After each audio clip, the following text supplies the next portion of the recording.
প্রকৃতির মাঝে হারিয়ে গিয়ে আমরা মহান আল্লাহকে স্মরণ করি। এই শান্ত ও নীরব পরিবেশে প্রতিটি ক্ষণে লুকিয়ে আছে স্রষ্টার মহিমা। সবুজের মাঝে এক টুকরো আর্থিক প্রশান্তি। জীবনও ঠিক এই রাস্তার মতোই। ব্যস্ততার মাঝেও আমাদের পথ চলা থেমে থাকে না, কিন্তু প্রতিটি পদক্ষেপে আমাদের দরকার হেদায়েত।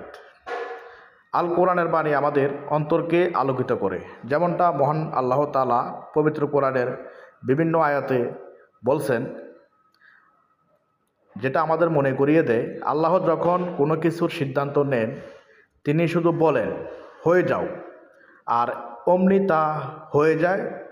আল্লাহর আদেশের বাইরে কোনো কিছুই ঘটে না। প্রকৃতি এই সৌন্দর্য আমাদের সেই সত্যের কথা স্মরণ করায়। জীবনের প্রতিটি মুহূর্তে আল্লাহর উপর ভরসা রাখুন। আমরা সবাই আল্লাহর উপরে ভরসা রাখতে হবে। সকল কিছুই আল্লাহর উপর ভরসা করি। সকল প্রশংসা একমাত্র মহান আল্লাহর জন্য। আসুন প্রকৃতির মাঝে হারিয়ে গিয়ে আল্লাহকে স্মরণ করি। দিনের প্রতিটি কাজে ঈমানের আলো বজায় রাখি। সবসময় আমরা ভালো কাজে চিন্তা ভাবনা করব।